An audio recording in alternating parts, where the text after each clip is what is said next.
Hello, good evening friends. आप सभी का स्वागत है राजधानी फैमिली के इस यूट्यूब चैनल पर। आज हम आप लोगों को फटाफट से जो सोशल साइंस का जो एग्ज़ाम हुआ था आज, उसका सेकंड शिफ्ट का आंसर आप लोग के सामने हम मिला रहे हैं। ठीक है, आप लोग जल्दी से मिला लीजिए। कितना सही हुआ है ये आप लोग मिला लीजिएगा। सभी क्वेश्चन एकदम 100% एकदम सही है, इसलिए आप लोग कन्फ्यूजन में ना रहें और मिला लेके आपका 40 में से कितना सही हुआ। हम हालांकि 80 सभी प्रश्नों को आप लोग के सामने आंसर बताएंगे। ठीक है, आप लोग ने जिस प्रश्न को बनाया उसे आप लोग मिला लेंगे। चलिए तो मैं स्टार्ट करता हूँ बिना समय गवाए हुए। आज का पहला क्वेश्चन देखिएगा आप लोग के सामने आया है। भारत में पहला सबसे बड़ा मानव निर्मित है ना, सबसे बड़ा मानव निर्मित जलाशय कौन है? तो इसका आंसर हो जाएगा option number C, Govind Ballabh Pant Sagar. चलिए क्वेश्चन नंबर अगला, सर्वाधिक बाढ़ प्रभावित देश कौन सा है? सर्वाधिक बाढ़ प्रभावित देश कौन सा है? तो ऑप्शन नंबर सी, बांग्लादेश। चलिए फटाफट से 10 मिनट में आप लोग मिला लीजिएगा। मानव मानचित्र में नीला रंग किसके लिए होता है? तो जल के लिए। किसके लिए होता है? जल के लिए। ठीक है, चलिए ऑप्शन नंबर डी। अगला क्वेश्चन नंबर 4 देखिए, गुजरात का कच्छ प्रदेश किस भूकंपीय पेटी में आता है? तो गुजरात का जो कच्छ है वो आता है ऑप्शन नंबर डी, जोन 5 में। चलिए अगला क्वेश्चन नंबर अगला, उत्तर रेलवे का मुख्यालय कहाँ है? उत्तर रेलवे का मुख्यालय नई दिल्ली। कहाँ है? नई दिल्ली है। चलिए अगला क्वेश्चन, पंजाब में भूमि निम्नीकरण का मुख्य कारण क्या है? तो पंजाब में जो है भूमि निम्नीकरण का मुख्य कारण है अधिक सिंचाई। क्या है? अधिक सिंचाई। चलिए अगला क्वेश्चन, 7वां नंबर, भारत का संवैधानिक अध्यक्ष कौन होते हैं? तो भारत का संवैधानिक अध्यक्ष राष्ट्रपति होते हैं। कौन होते हैं? राष्ट्रपति होते हैं। चलिए अगला क्वेश्चन, अंकोर वाट का मंदिर कहाँ है? तो अंकोर वाट का मंदिर कहाँ है? कंबोडिया में। कहाँ है? कंबोडिया में। चलिए अगला क्वेश्चन, मुद्रण कला का आविष्कार कहाँ हुआ? मुद्रण कला का आविष्कार कहाँ हुआ? तो इसका आविष्कार हुआ चाइना में। कहाँ हुआ? चीन में। Option number B. चलिए अगला, विश्व की प्रथम पेपर मिल की शुरुआत कहाँ हुई थी? पेपर मिल की स्थापना सबसे पहले कहाँ हुई थी? तो याद रखना जर्मनी में। कहाँ हुई थी? जर्मनी में। चलिए अगला, 95 थीसिस यानी 95 थीसिस जो है ये एक किताब था, है ना, इसको किसने लिखा था? मार्टिन लूथर ने। किसने लिखा था? Martin Luther. Option number C. चलिए अगला क्वेश्चन नंबर देखिएगा अगला 12 में, मिरात उल अखबार के संस्थापक कौन थे? मिरात उल अखबार के संस्थापक कौन थे? राजा राम मोहन राय। कौन थे? राजा राम मोहन राय। चलिए अगला, कौन तापीय विद्युत परियोजना बिहार में है? तो बिहार में इनमें से सभी है, इनमें से सभी, सब जितना है आप लोग देख रहे हैं सब है। चलिए अगला क्वेश्चन है, ऑल इंडिया रेडियो का नाम बदल कर क्या कर दिया था? आकाशवाणी कर दिया था। कब क्या कर दिया था? आकाशवाणी। तो कब किया गया था? 1957 में। कब किया गया था? 1957 में। अल्मुनियम किस खनिज से संबंधित है? तो अल्मुनियम किससे? बॉक्साइट से। किससे? बॉक्साइट से। अगला, नंदा देवी राष्ट्रीय उद्यान कहाँ है? नंदा देवी राष्ट्रीय उद्यान कहाँ है? उत्तराखंड में। कहाँ है? उत्तराखंड में। चलिए अगला देखिए, बॉक्साइट का सबसे बड़ा उत्पादक राज्य कौन है? तो बॉक्साइट सबसे ज़्यादा कहाँ होता है? उड़ीसा में होता है। कहाँ होता है? उड़ीसा में। चलिए अगला, सूचना का अधिकार कानून 2005। चलिए अगला फटाफट से, नेपाल के साथ भारत के किस राज्य की सबसे लंबी सीमा बनती है? तो सबसे ज़्यादा उत्तर प्रदेश की। किसका बनती है? उत्तर प्रदेश की। भारतीय जनता पार्टी के प्रथम अध्यक्ष कौन थे? तो भारतीय जनता पार्टी के प्रथम अध्यक्ष कौन थे? अटल बिहारी वाजपेयी। पंचायतों में महिलाओं के लिए कितना प्रतिशत आरक्षित है? तो कितना परसेंट? 33%। कितना? 33%। चलिए अगला क्वेश्चन है कि भारत कोई क्या कहता है, राज्य वित्त आयोग का गठन किया जाता है? तो राज्य वित्त, इनमें से सभी जो है ऑप्शन नंबर सही होगा। चलिए अगला, बिहार में सर्वप्रथम नगर निगम की स्थापना कहाँ की गई थी? नगर निगम सबसे पहले स्थापना किया गया था पटना में। कहाँ किया गया था? पटना में। अगले, बिहार में छात्र आंदोलन का नेतृत्व किसने किया था? तो छात्र आंदोलन जो हुआ था उसका नेतृत्व किया था, आपको पता होना चाहिए कि option number A, Jayaprakash Narayan. निम्न में से कौन सा राष्ट्रीय दल नहीं है? तो राष्ट्रीय दल नहीं है कौन है? लोक जनशक्ति पार्टी। अगला क्वेश्चन है, बोलीविया में जन संघर्ष का मुख्य कारण क्या था? तो जल का निजीकरण। चलिए फटाफट से मिला लीजिए एकदम। बोलीविया किस महाद्वीप के अंतर्गत आते हैं? तो दक्षिण अमेरिका। कहाँ होते हैं? दक्षिण अमेरिका में। निम्न में से किसे प्राथमिक क्षेत्र कहा जाता है? तो प्राथमिक क्षेत्र किसे कहा जाता है? कृषि क्षेत्र को प्राथमिक क्षेत्र कहा जाता है। अगला, स्वीडन की मुद्रा क्या है? कोरोना है ना, कोरोना क्या है? कोरोना। अगला, गरीबी के कुचक्र की अवधारणा किसने किया था? गरीबी का कुचक्र, तो कुचक्र का अवधारणा किसने किया था? रैगनर नक्स। ठीक है, रैगनर नक्स। ऑप्शन नंबर डी देख लीजिएगा। अगला क्वेश्चन क्या कहता है, कृषि तथा ग्रामीण विकास के लिए पुनर्वृत्ति करने वाली शीर्ष संस्था कौन थे? नाबार्ड। चलिए अगला, भारतीय रिजर्व बैंक की स्थापना कब हुई थी? 1935 में। कब हुई थी? 1935 में। ऑप्शन नंबर ए। चलिए अगला, निम्न में से कौन सा राज्य रेल मार्ग में नहीं जुड़ा है? रेल मार्ग में कौन सा राज्य नहीं जुड़ा है? तो कौन सा है? आपको ध्यान में रखना होगा, मेघालय होगा। क्या होगा? मेघालय। ठीक है, याद रखना, मेघालय। चलिए ऑप्शन नंबर डी। अगला 34 नंबर में, वायु परिवहन का राष्ट्रीयकरण कब किया गया? तो वायु परिवहन का राष्ट्रीयकरण कब किया गया है?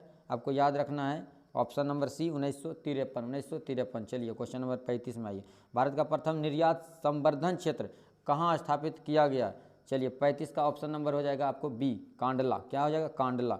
अगला, बिहार का कितना प्रतिशत क्षेत्र वनों से आच्छादित? कितना है? 7%। कितना है? 7%। चलिए अगला, धान एक प्रकार का क्या है? धान क्या है? औस, अमन, बोरो, इनमें से सभी। इनमें से सभी। चलिए अगला, अगला क्या कहता है? निम्न में से कौन कार्बनिक खनिज है? कार्बन की मात्रा किसमें होती है? कोयला में होती है। किसमें होती है? कोयला में। चलिए, प्रथम पृथ्वी सम्मेलन कहाँ हुआ था? तो रियो डी जेनेरो में। कहाँ हुआ था? रियो डी जेनेरो में। चलिए अगला, फटाक से मिला लीजिए। तो निम्न में से कौन कृषि आधारित नहीं है? तो सीमेंट उद्योग जो होता है वो कृषि आधारित नहीं है, कृषि उद्योग नहीं है। अगला, सविनय अवज्ञा आंदोलन के समय भारत के वायसराय कौन थे? तो लॉर्ड इरविन थे। 1931 में जो हुआ, इरविन थे 1930 में सविनय अवज्ञा आंदोलन, है ना।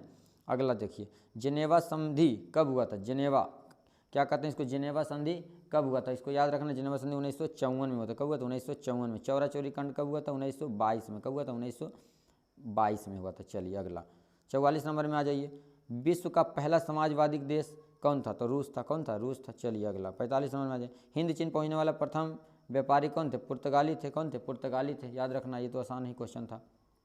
अगला क्वेश्चन, वियतनाम का एकीकरण कब हुआ था? वियतनाम का एकीकरण हुआ था 1975 में। कब हुआ था? 1975 में। चलिए अगला, अगला, काउंट काबूर को विक्टर इमैनुअल ने किस पद पर नियुक्त किया था?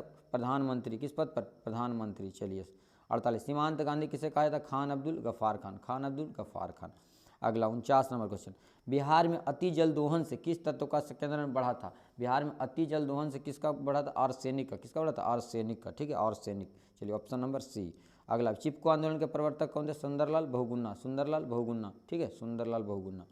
51 में, निम्न में से कौन अनवीकरणीय संसाधन? तो अनवीकरणीय क्या है? जीवाश्म ईंधन है। क्या है? जीवाश्म ईंधन। अगला, भारत में प्रथम जल विद्युत संयंत्र की स्थापना कहाँ हुई थी? दार्जिलिंग में हुई थी। कहाँ हुई थी? दार्जिलिंग में हुई थी। Option number C. Option number C. चलिए अगला, बिहार का सर्वाधिक जनसंख्या घनत्व वाला जिला, देखिए जनसंख्या घनत्व वाला जो जिला है वह ऐसे वाला कौन जिला है? तो सबसे ज़्यादा तो ऐसे शिवहर है, लेकिन शिवहर ऑप्शन में आपका नहीं दिया, तो सबसे ज़्यादा उसके बाद कौन हो जाएगा? पटना। कौन हो जाएगा? पटना। चलिए याद रखना है, पटना। अगला क्वेश्चन, अगला क्या कहता है? भारत में मुख्यतः किस प्रकार का कोयला भारत में पाया जाता है? भारत में सबसे ज़्यादा कौन कोयला पाया जाता है? तो बिटुमिन्स पाया जाता है। क्या पाया जाता है? बिटुमिन्स।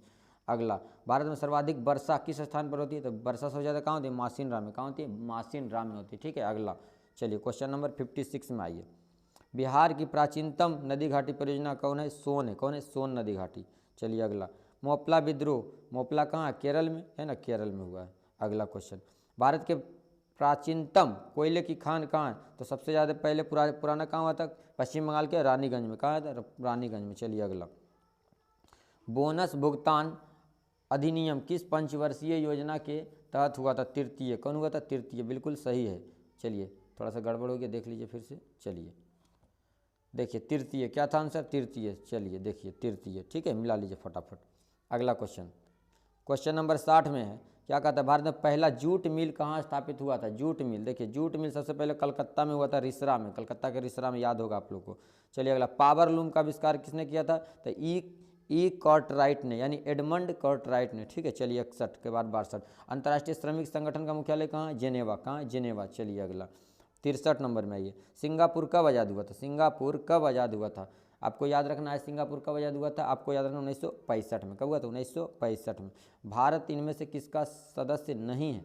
ठीक है, इसका आंसर हो जाएगा ओपेक। क्या है? ओपेक का सदस्य नहीं है। अगला, मनरेगा की शुरुआत सबसे पहले कहाँ से हुई थी? तो मनरेगा की शुरुआत सबसे पहले कहाँ से हुई थी? आंध्र प्रदेश से। कहाँ से हुई थी? आंध्र प्रदेश से। चलिए 66 नंबर में क्वेश्चन में आइए, क्वेश्चन नंबर 66 में क्या कहता है? आपको देखिएगा, कहता है निम्न में से कौन गैर आर्थिक संरचना आधारभूत संरचना का अंग है? गैर आर्थिक, तो गैर आर्थिक कौन है? शिक्षा। कौन है? शिक्षा। चलिए अगला, अगला क्या है? विश्व व्यापार संगठन की स्थापना कब हुई थी? विश्व व्यापार संगठन की स्थापना कब हुई थी? देखिएगा, तो ये हो जाएगा WTO की स्थापना 1995 में। कब हुआ था? 1995 में। चलिए अगला, अगला क्वेश्चन कहता है ब्रंटलैंड आयोग संबंधित है किससे है? तो ये है सतत विकास से। किससे? सतत विकास से। ठीक है, चलिए अगला, अगला क्वेश्चन क्या कह रहा है? प्रथम राष्ट्रीय मानव विकास रिपोर्ट किस प्रधानमंत्री के कार्यकाल में हुआ था? तो 90 के दशक में आसपास हुआ था, तो उस समय शायद लगता है अटल बिहारी वाजपेयी जी थे। कौन थे? अटल बिहारी वाजपेयी जी थे। चलिए अगला, देख लीजिएगा इसको एक बार थोड़ा सा। नीति आयोग का गठन कब हुआ था? नीति आयोग का गठन हुआ था 2015 में। कब हुआ था? 2015 में। चलिए अगला, भारत का प्रथम सबसे पहले राष्ट्रीय आय का अनुमान किसने की लगाया था? तो राष्ट्रीय आय का अनुमान लगाया था दादा भाई नौरोजी ने। किसने लगाया था? दादा भाई नौरोजी ने। राष्ट्रीय ग्रामीण बैंक के संस्थापक कौन थे? तो कह रहा है कि ग्रामीण बैंक के संस्थापक, तो ग्रामीण बैंक के संस्थापक कौन थे? मोहम्मद यूनुस। कौन थे? मोहम्मद यूनुस। अगला, सहकारिता साख समिति कानून कब पारित हुआ था? सहकारिता साख समिति कानून पारित हुआ था 1904 में। कब हुआ था? 1904 में। अगला, भारत की राजधानी, वित्तीय राजधानी, वित्तीय राजधानी पूछा है तो क्या हो जाएगा आपको? मुंबई हो जाएगा। क्या हो जाएगा? मुंबई हो जाएगा। चलिए अगला, भारत के सकल घरेलू उत्पाद में किस क्षेत्र का सबसे ज़्यादा योगदान है? तो सबसे ज़्यादा जो योगदान है वो आपको याद रखना है सेवा क्षेत्र का। किसका है? सेवा क्षेत्र का। चलिए अगला, स्वर्ण आभूषणों की शुद्धता को सुनिश्चित करने के लिए किस मान्यता प्राप्त चिन्ह? तो आप लोग सोना उना से क्या होता है? हॉलमार्क। क्या होता है? हॉलमार्क। चलिए अगला, उपभोक्ता संरक्षण अधिनियम, उपभोक्ता संरक्षण अधिनियम आपको याद रखना 1900 कब हुआ था? 86 में, यानी कि ऑप्शन नंबर ए। 78, बिहार का शोक किस नदी को कहा जाता है? बिहार का शोक, बिहार का शोक कोसी को। मात्र आपको 10 मिनट में पूरा आंसर को हम मिला दिए हैं, फटाफट से मिला लीजिएगा। महासागर की तली पर होने वाले कंपन कहते हैं, तो इसको कहते हैं सुनामी। क्या कहते हैं? सुनामी आता है। क्या कहते हैं? सुनामी। एक लास्ट क्वेश्चन है, क्वेश्चन नंबर 80, संसाधनों की खोज एवं प्रबंधन के लिए किस उपग्रह का प्रयोग किया जाता है? तो ऑप्शन नंबर इसका 20 सही है, सुदूर संवेदी उपग्रह। सुदूर संवेदी उपग्रह। चलिए, तो इस तरह से हम आपको 80 क्वेश्चन को हम आपको करवा दिए हैं। 80 में आपको जो है 40 बनाए होंगे, उस 40 में आप कितना सही किए हैं हमारे कमेंट बॉक्स में आप कमेंट करके जवाब दीजिए। ठीक है, चलिए इसी के साथ आज का ये सेशन हम फटाफट समाप्त करते हैं। आप लोग फटाफट से मिला के कमेंट कर सकते हैं। चलिए आज के लिए बस इतना ही, फिर मिलते हैं अगले वीडियो में। आज के लिए जय हिंद।